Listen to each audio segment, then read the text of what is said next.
ಶ್ರೀರಾಮನು ಅಂತಃಪುರವನ್ನು ಪ್ರವೇಶಿಸಿದ ಆ ಸಮಯದಲ್ಲಿ ದಶರಥನು ಶುಭಾಸನದಲ್ಲಿ ಕುಳಿತಿದ್ದನು. ಕೈಕೇಯಿಯು ಕೂಡ ಜೊತೆಯಲ್ಲೇ ಇದ್ದಳು. ಆದರೆ ಅವನು ಬಹಳ ದೀನನಾಗಿದ್ದನು, ವಿಷಣ್ಣನಾಗಿದ್ದನು, ಮುಖವು ಬಾಡಿ ಹೋಗಿತ್ತು. ಅಂತಹ ಸ್ಥಿತಿಯಲ್ಲಿದ್ದಂತಹ ತಂದೆಯನ್ನು ಶ್ರೀರಾಮಚಂದ್ರ ನೋಡಿದ. ಶ್ರೀರಾಮನು ಸ್ಥಿರಚಿತ್ತನಾಗಿಯೇ ವಿನೀತನಾದ ಪುತ್ರನಂತೆ ಮೊದಲು ತಂದೆಯ 2 ಕಾಲುಗಳನ್ನೂ ಮುಟ್ಟಿ ನಮಸ್ಕರಿಸಿ ಆ ನಂತರ ಕೈಕೇಯಿಯ ಕಾಲುಗಳನ್ನು ಮುಟ್ಟಿ ನಮಸ್ಕರಿಸಿದ. ದೀನನಾದ ದಶರಥನು ಭಾವೋದ್ವೇಗದಿಂದ ರಾಮ ಎಂದೊಮ್ಮೆ ಉದ್ಗರಿಸಿದ. 2 ಕಣ್ಣುಗಳಲ್ಲಿಯೂ ನೀರು ತುಂಬಿತ್ತು. ಆದ್ದರಿಂದ ಅವನಿಗೆ ಶ್ರೀರಾಮನನ್ನು ಪುನಃ ನೋಡಲಿಕ್ಕೂ ಕೂಡ ಸಾಧ್ಯವಾಗಲೇ ಇಲ್ಲ. ದುಃಖ ಉದ್ವೇಗದಿಂದ ಕಂಠವು ಬಿಗಿದಿದ್ದು ಮುಂದೆ ಮಾತನಾಡಲು ಕೂಡ ಸಾಧ್ಯವಾಗುತ್ತಿರಲಿಲ್ಲ. ದಶರಥನ ಮಂದಹಾಸಪೂರ್ವಕವಾದ ಅನುಗ್ರಹವನ್ನು ನಿರೀಕ್ಷಿಸಿ ಅಂತಃಪುರಕ್ಕೆ ಬಂದಿದ್ದ ಶ್ರೀರಾಮನಿಗೆ ತಂದೆಯ ರೂಪವು ಅಪೂರ್ವವಾಗಿ ಕಂಡಿತು. ಭಯವನ್ನು ಉಂಟು ಮಾಡುವುದಾಗಿತ್ತು. ಶ್ರೀರಾಮನು ಆಕಸ್ಮಿಕವಾದ ಆ ಘಟನೆಯಿಂದ ಹಾವನ್ನು ತುಳಿದವನಂತೆಯೇ ಭಯಗೊಂಡು ಬಿಟ್ಟ. ರಾಜನು ಅಸಂತುಷ್ಟವಾದ ಇಂದ್ರಿಯಗಳಿಂದ ಕೂಡಿದ್ದ. ಕಣ್ಣುಗಳು ನಿಸ್ತೇಜವಾಗಿದ್ದವು. ಮುಖವು ಕುಂದು ಹೋಗಿತ್ತು. ಕಿವಿಗಳಿಗೆ ಯಾವ ಮಾತನ್ನು ಕೂಡ ಕೇಳುವ ಇಚ್ಛೆ ಇರಲಿಲ್ಲ. ಆಹಾರವನ್ನು ತಿನ್ನಬೇಕೆಂಬ ಆಶಯವು ನಾಲಿಗೆಗೆ ಇರಲಿಲ್ಲ. ಅವನ ಇಂದ್ರಿಯಗಳಿಗೆ ಯಾವುದೊಂದು ಬೇಡವಾಗಿತ್ತು. ರಾಜನು ಶೋಕದಿಂದಲೂ ಸಂತಾಪದಿಂದಲೂ ಸಂಕಟ ಪಡುತ್ತಿದ್ದ. ಕ್ಷಣ ಕ್ಷಣಕ್ಕೂ ದೀರ್ಘವಾದ ನಿಟ್ಟುಸಿರನ್ನು ಬಿಡುತ್ತಿದ್ದ. ಮನಸ್ಸು ವ್ಯಥೆಯಿಂದ ಪ್ರಕ್ಷುಬ್ಧವಾಗಿತ್ತು. ರಾಜನ ಆ ಸ್ಥಿತಿಯು ಪರ್ವಕಾಲಗಳಲ್ಲಿ ಪ್ರಕ್ಷುಬ್ಧವಾಗುವ ಊರ್ಮಿಮಾಲಿಯಾದ ಅಕ್ಷೋಭ್ಯನಾದ ಸಮುದ್ರನಂತೆಯೂ ರಾಹುಗ್ರಸ್ತನಾದ ಸೂರ್ಯನಂತೆಯೂ ಸುಳ್ಳು ಹೇಳಿದ ಮಹರ್ಷಿಯಂತೆಯೂ ಇತ್ತು.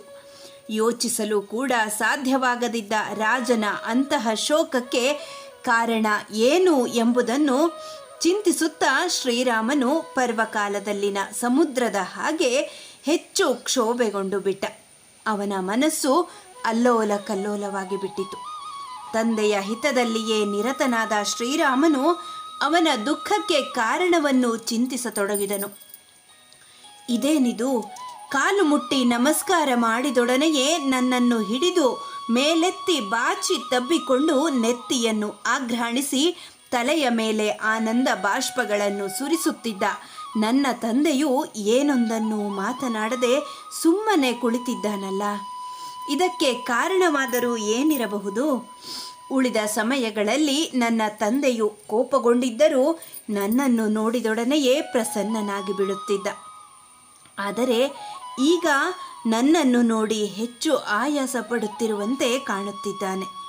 ಹೀಗೆಲ್ಲ ಯೋಚಿಸುತ್ತಿದ್ದ ಶ್ರೀರಾಮನು ಶೋಕಪೀಡಿತನಾಗಿ ಕುಂದಿದ ಮುಖಕಾಂತಿಯಿಂದ ಕೂಡಿ ಕೈಕೇಯಿಗೆ ಅಭಿವಾದನ ಮಾಡಿದ ನಂತರ ದೀನನಂತೆ ಅವಳ ಮುಂದೆ ನಿಂತು ಹೇಳಿದ, ಅಂಬಾ, ನಾನು ತಿಳಿದು ತಿಳಿಯದೋ ಯಾವ ಅಪರಾಧವನ್ನು ಮಾಡಿಲ್ಲ.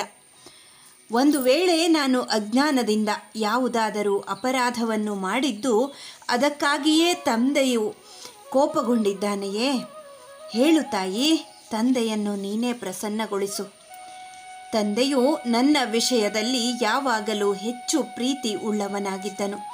ಆದರೆ ಇಂದು ಅವನ ಮನಸ್ಸು ಪ್ರಸನ್ನವಾಗಿಲ್ಲ. ಮುಖವೂ ಕೂಡ ಕಳೆಗುಂದಿದೆ. ಅತ್ಯಂತ ದೀನನಂತೆ ಕಾಣುತ್ತಿದ್ದಾನೆ. ನನ್ನೊಡನೆ ಮಾತನಾಡುವುದೇ ಇಲ್ಲ. ಶರೀರ ಸಂಬಂಧವಾದ ವ್ಯಾಧಿಯಾಗಲಿ ಮನಸ್ಸಿನ ಸಂಬಂಧವಾದ ಆದಿಯಾಗಲಿ ನಮ್ಮ ರಾಜನನ್ನು ಬಾಧಿಸುತ್ತಿಲ್ಲ ತಾನೇ? ಮನುಷ್ಯನಿಗೆ ಸಂತಾಪವಾಗಲಿ ಅಭಿತಾಪವಾಗಲಿ ಇದ್ದೇ ಇರುತ್ತದೆ. ಹಾಗಾಗಿ ಮನುಷ್ಯನಿಗೆ ಎಲ್ಲ ಕಾಲಗಳಲ್ಲಿಯೂ ಸುಖವೆಂಬುದು ದುರ್ಲಭವೇ ಸರಿ. ತಾಯೇ, ಪ್ರಿಯದರ್ಶನನಾದ ಭರತ, ಮಹಾಸತ್ವನಾದ ಶತ್ರುಘ್ನ ನನ್ನ ತಾಯಿಯರು. ಇವರಲ್ಲಿ ಯಾರಿಗೂ ಅಶುಭ ಉಂಟಾಗಿಲ್ಲ ತಾನೇ? ಅಮ್ಮ, ನಾನು ತಂದೆಯನ್ನು ಸಂತೋಷಪಡಿಸಲಾಗದೆ ಅವನ ಮಾತನ್ನು ನಡೆಸಿಕೊಡಲಾಗದೆ ರಾಜನೇನಾದರೂ ಕೋಪಿಸಿಕೊಂಡಿದ್ದರೆ ನಾನು ಮುಹೂರ್ತ ಕಾಲವೂ ಕೂಡ ಜೀವಿಸಿರಲು ಇಚ್ಛೆ ಪಡುವುದಿಲ್ಲ. ಈ ಪ್ರಪಂಚದಲ್ಲಿ ನನ್ನ ಪ್ರಾದುರ್ಭಾವಕ್ಕೆ ಮೂಲ ಕಾರಣನು ಯಾರು ಎಂಬುದನ್ನು ಮನುಷ್ಯನು ಕಂಡುಕೊಂಡುದೇ ಆದರೆ ಅಂತಹ ಜನ್ಮದಾತನಾದ ಪ್ರತ್ಯಕ್ಷ ದೇವತೆಯಾದ ತಂದೆಯ ವಿಷಯದಲ್ಲಿ ಯಾರು ತಾನೇ ವಿಧೇಯರಾಗಿ ನಡೆದುಕೊಳ್ಳುವುದಿಲ್ಲ? ಅಂಬಾ, ಪತಿಯು ನಿನ್ನ ವಶದಲ್ಲಿ ಇರುವನೆಂಬ ಅಭಿಮಾನದಿಂದ ಕುಪಿತಳಾಗಿ ನೀನೇನಾದರೂ ನನ್ನ ತಂದೆಯನ್ನು ಕುರಿತು ಕಟುವಾದಂತಹ ಮಾತುಗಳನ್ನು ಆಡಿದ್ದೀಯಾ? ಇದರಿಂದಾಗಿ ತಂದೆಯ ಮನಸ್ಸು ಕ್ಷೋಭೆಗೊಂಡಿರಬಹುದೇ? ದೇವಿ, ಮನುಜಾಧಿಪನಾದ ದಶರಥ ರಾಜನಲ್ಲಿ ಹಿಂದೆಂದೂ ಕಾಣದಿದ್ದ ಈ ಮುಖ ವಿಕಾರವು ಯಾವ ಕಾರಣದಿಂದ ಆಗಿರುವುದು ಎಂಬುದನ್ನು ದೈನ್ಯದಿಂದ ಪ್ರಶ್ನಿಸುತ್ತಿರುವ ನನಗೆ ಯಥಾವತ್ತಾಗಿ ಹೇಳು.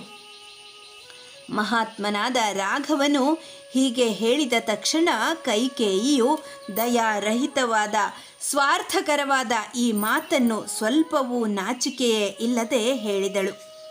ರಾಮ, ರಾಜನು ಕೋಪಗೊಂಡೂ ಇಲ್ಲ, ಇವನಿಗೆ ಯಾವ ವ್ಯಸನವೂ ಇಲ್ಲ.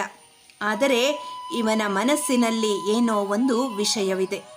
ನಿನ್ನ ಸಂಬಂಧವಾದ ಭಯದಿಂದಾಗಿ ಅದನ್ನು ಅವನು ಹೇಳುತ್ತಿಲ್ಲ. ಪ್ರಿಯನಾದ ನಿನಗೆ ಅಪ್ರಿಯವಾಗುವುದನ್ನು ಹೇಳುವುದಕ್ಕೆ ನಿನ್ನ ತಂದೆಯ ಬಾಯಿಯಿಂದ ಮಾತೇ ಹೊರಡುತ್ತಿಲ್ಲ.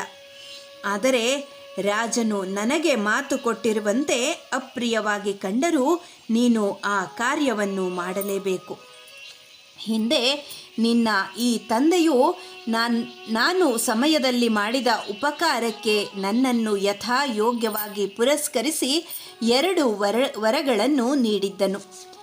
ಈಗ ನಾನು ಆ ವರಗಳನ್ನು ಕೇಳಿದೊಡನೆಯೇ ಮಾತಿನಂತೆ ನಡೆಯಲು ಮನಸ್ಸಿಲ್ಲದೆ ಸಾಮಾನ್ಯ ಮನುಷ್ಯನಂತೆ ಪಶ್ಚಾತ್ತಾಪ ಪಡುತ್ತಿದ್ದಾನೆ. ವರವನ್ನು ಕೊಡುವೆನೆಂದು ಪ್ರತಿಜ್ಞೆ ಮಾಡಿ ಆ ಬಳಿಕ ರಾಜನು ನೀರೆಲ್ಲವೂ ಹರಿದು ಹೋದ ನಂತರ ಕಟ್ಟೆಯನ್ನು ಕಟ್ಟಲು ಇಚ್ಛಿಸುವ ಹಾಗೆ ನಿರರ್ಥಕವಾಗಿ ಪರಿತಪಿಸುತ್ತಿದ್ದಾನೆ.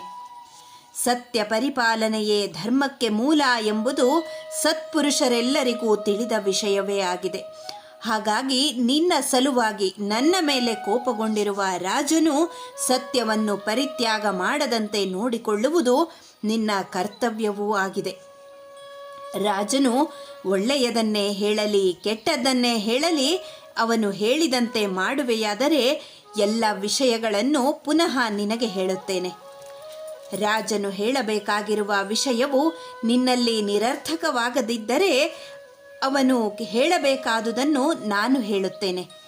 ಏಕೆಂದರೆ ಈ ವಿಷಯವನ್ನು ಅವನು ಎಂದಿಗೂ ನಿನ್ನೊಡನೆ ಹೇಳುವುದಿಲ್ಲ.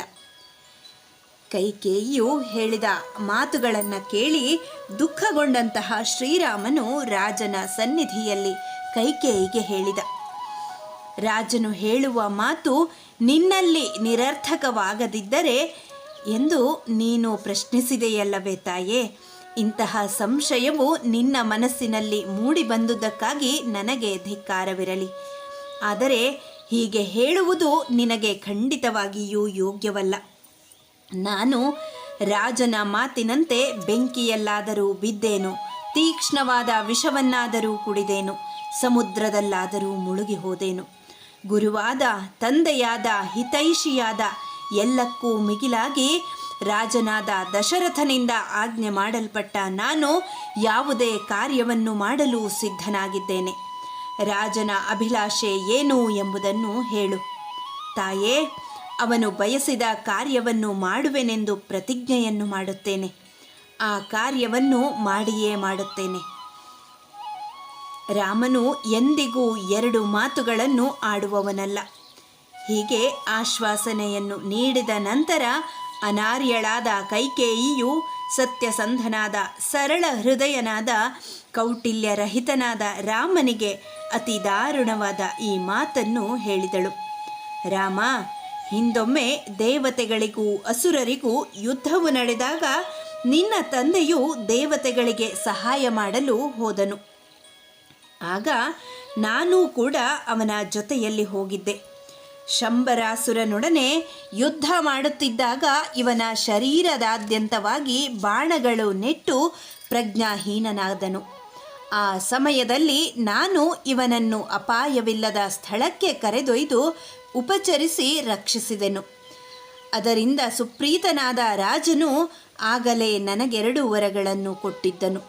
ಆ ವರಗಳನ್ನು ಈಗ ನಾನು ಪಡೆದುಕೊಳ್ಳಲು ಅಪೇಕ್ಷಿಸಿ ಮೊದಲನೆಯ ವರವಾಗಿ ಭರತನಿಗೆ ಪಟ್ಟಾಭಿಷೇಕವನ್ನೂ, ಎರಡನೆಯ ವರವಾಗಿ ದಂಡಕಾರಣ್ಯಕ್ಕೆ ನೀನು ಈಗಲೇ ಹೊರಟು ಹೋಗಬೇಕು ಎಂಬುದನ್ನು ಯಾಚಿಸಿದೆ. ಈಗ ನಿನ್ನ ತಂದೆಯನ್ನು ಸತ್ಯಪ್ರತಿಜ್ಞನನ್ನಾಗಿ ಮಾಡುವ ಅಭಿಲಾಷೆ ಉಳ್ಳವನಾಗಿದ್ದರೆ, ನೀನು ಸತ್ಯಪ್ರತಿಜ್ಞನಾಗಿದ್ದರೆ ನನ್ನ ಮಾತನ್ನು ಕೇಳು. ನಿಮ್ಮ ತಂದೆಯು ನನಗೆ ಪ್ರತಿಜ್ಞೆ ಮಾಡಿಕೊಟ್ಟಿರುವ ಹಾಗೆ ಅವನ ಪ್ರತಿಜ್ಞಾ ಪಾಲನೆಗೆ ಸಾಧನಭೂತವಾಗಿ ನಿಲ್ಲು. ಇದರ ಫಲವಾಗಿ ನೀನು 14 ವರ್ಷಗಳ ಕಾಲ ಅರಣ್ಯದಲ್ಲಿರಬೇಕು. ನಿನಗೋಸ್ಕರ ರಾಜನಿಂದ ಸಿದ್ಧ ಮಾಡಲ್ಪಟ್ಟಿರುವ ಅಭಿಷೇಕ ಸಾಮಗ್ರಿಗಳಿಂದಲೇ ಭರತನಿಗೆ ಪಟ್ಟಗಟ್ಟಬೇಕು. ಈ ಪಟ್ಟಾಭಿಷೇಕ ಸಮಾರಂಭವನ್ನು ಪರಿತ್ಯಜಿಸಿ ಜಟೆ ನಾರುಮಡಿಗಳನ್ನು ಧರಿಸಿ 14 ವರ್ಷಗಳ ಕಾಲ ದಂಡಕಾರಣ್ಯದಲ್ಲಿ ವಾಸ ಮಾಡಿಕೊಂಡಿರು.